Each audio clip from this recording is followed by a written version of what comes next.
follow the worst person you could possibly know as she tries to sleep and literally do nothing for an entire year.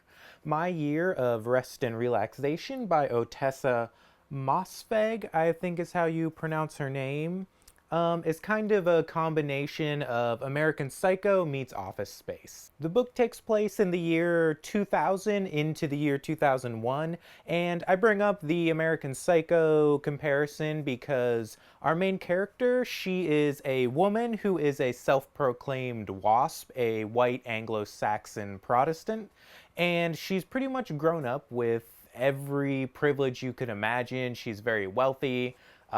She's had every benefit that could be available to her. And then she's also described by herself and the other people she interacts with, she has just extremely traditionally good looks. So she's a very beautiful person. Our main character is unnamed through the entire book, and she actually has no empathy for generally pretty much every other person. She's actually kind of disgusted by her one friend that she met in college. Her best friend Riva is kind of like your stereotypical or more traditional woman of the 2000s. They both have jobs in New York, but Riva is very concerned with fitting in, with the latest fashions, with working out and her diet. And anytime Riva talks about it, our main character just gets so angry on the inside. But again, during this whole time, she's just taking a cocktail of drugs and drinking to just kind of try to numb every experience she has. And then the Office Space comparison comes in because one day she just decides she doesn't want to deal with anything anymore. She's obviously very depressed and suffering from grief and PTSD. Her parents both died when she was young, and it wasn't even a great environment to begin with. She comes to the conclusion that if she could just hibernate or sleep for a year, it would fix all of her mental problems.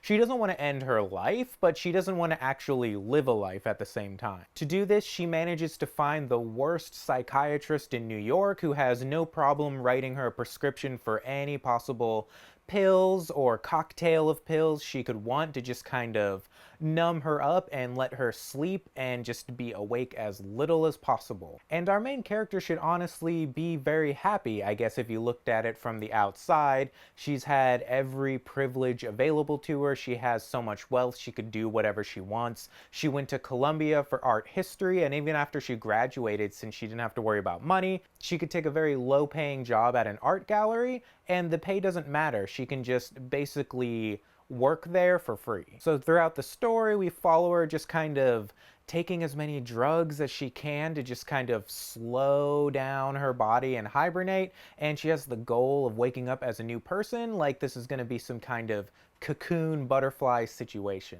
The book deals with themes like depression, grief, alienation, and consumerism. And the premise sounds a little silly, and it is a dark comedy, but it definitely takes some turns into some really dark areas. And I think it helps that the main character is such a terrible person, because while bad things are happening and she is doing bad things, you kind of don't mind seeing the negative consequences of her decisions. Because she is such a terrible person, you're more morbidly curious about what's going to happen than you are worried about the ramifications on her personal safety. Now I'm going to get into some spoiler stuff and talk about some specific things that I really liked about the book, and I didn't want to bring it up earlier in case some of you want to actually read it and then maybe come back to this video later. So the first thing I want to talk about is the ending. We'll start at the ending.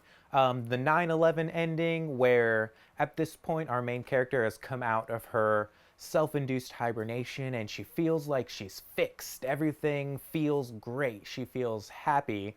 And then 9/11 happens, the planes hit the tower, and she sees a woman falling from the building, and in her head she thinks it's Riva, and she's watching this woman, this Riva, fall, and she thinks it's super beautiful.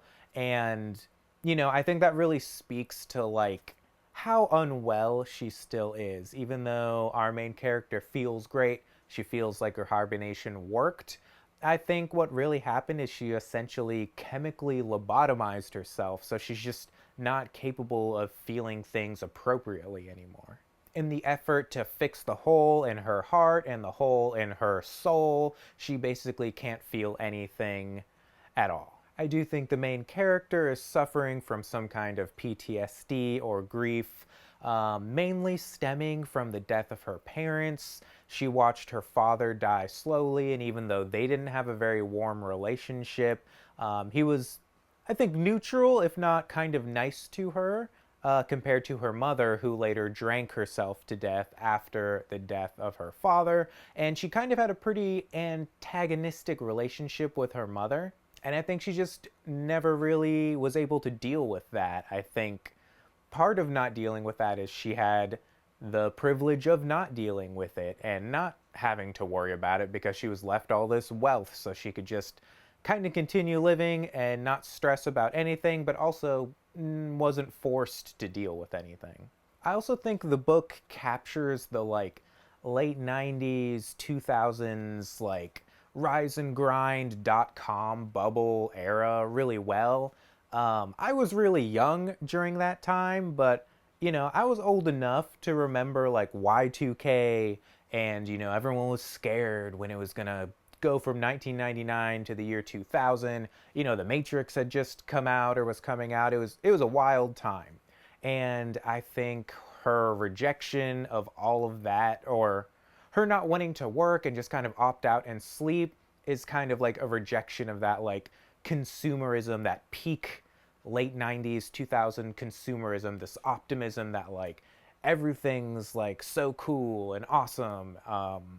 Yeah, it's just her saying no to that. And then, kind of related to that, her friend Riva is essentially a slave to the latest fashions and the latest trends.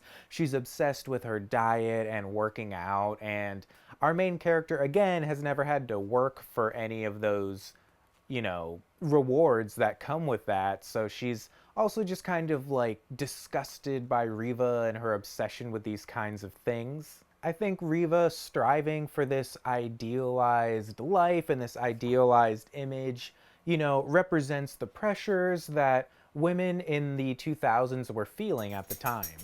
And also, again, Riva is a huge part of this book, especially the ending. And I think the 9/11 ending with, Riva falling from the window, I think that the shift between pre and post 9/11 kind of marks the death of this American optimism.